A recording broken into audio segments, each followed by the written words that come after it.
Hello. In this video we're going to look at how to use your TI graphing calculator to find what I call the info box. Essentially that's your standard deviation, your mean, and your sample size. And also how to use your calculator to check for the representative sample condition. So let's take a look at an example. Suppose here you have values that came from a random sample of ages of women when they delivered their first child. All right, so the first thing we have to do is put these values into the calculator. So what I'm going to do is just show you how to open up a list, put these values in. I already have them preloaded, so I'm going to load maybe 3 or 4 values, something like that.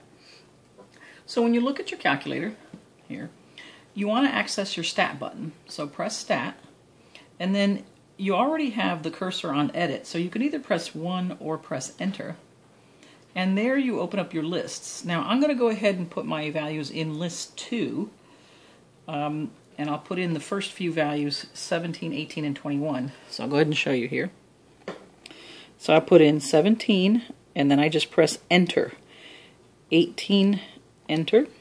21, enter, and so on and so forth.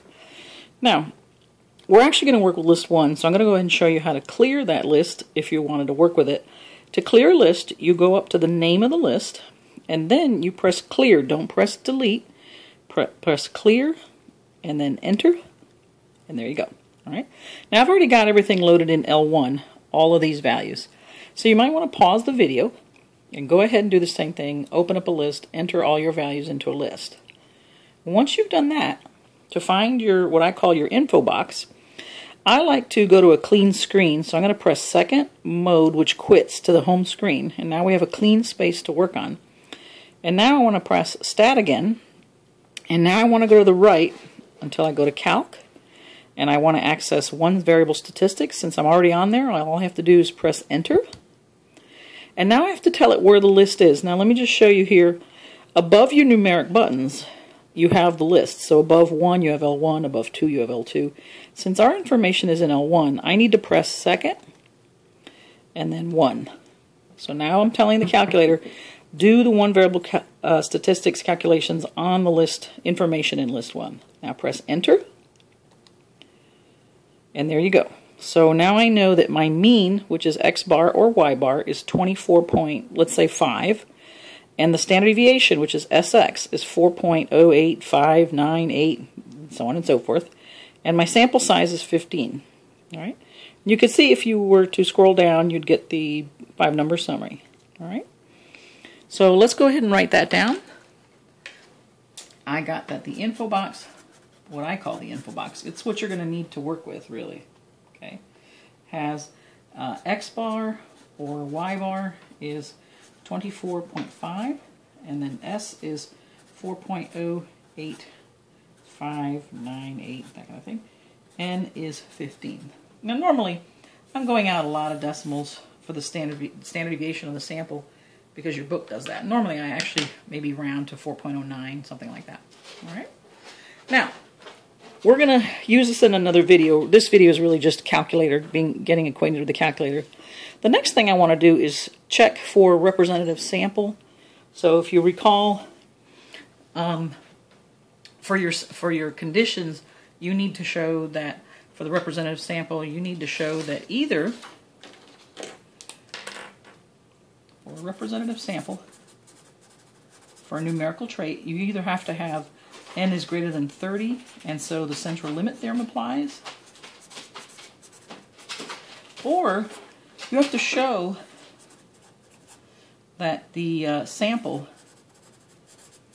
is approximately normal. And there's 3 ways you could do that. You can do that with a histogram. You can do that with a box plot. And we're going to use a modified box plot. Or a normal probability plot.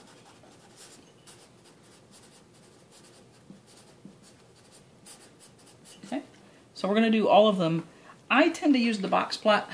I think our book uses the normal probability plot. All right, so once you know that you have your data in here in stat, right? So let's go back in there and look at it. Stat, edit, right? There's all your values. Okay. I actually want to work with stat plot. So I'm going to press second y equals, and there's my stat plot. So it's second y equals. And now you should have either all of your plots off or only one of them on. If, for example, you had more than one on, you'd want to turn it off. So let me show you how to turn them on and off. Let's go ahead. I'm going to press enter. And what you can see is you have your plot on. And let me show you, if I went up here, just where the cursor is highlighting, if I press enter and then move away, you can see I can turn on all of them. I just turned on 2, and so on and so forth. So basically, when you're highlighting plot 1, 2, or 3, and you just press enter, you're either turning it on or off. So let me go ahead and go to plot 1.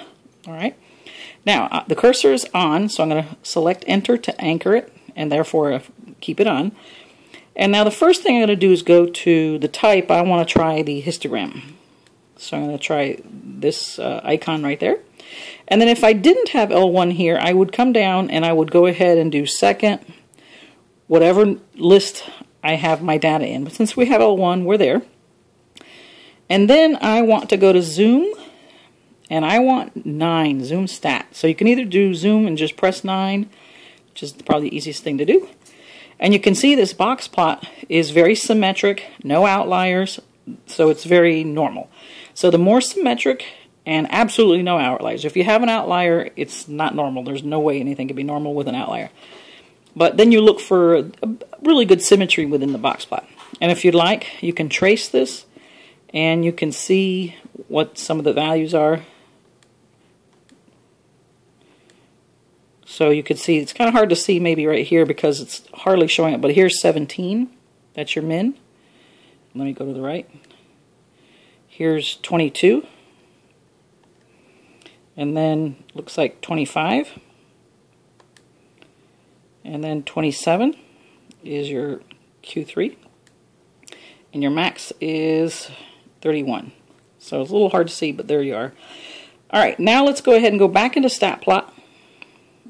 And I want, instead of the histogram, I want to go ahead and choose the, okay, well, I think we did the box plot. Let me go ahead and choose the histogram. For some reason that didn't show up.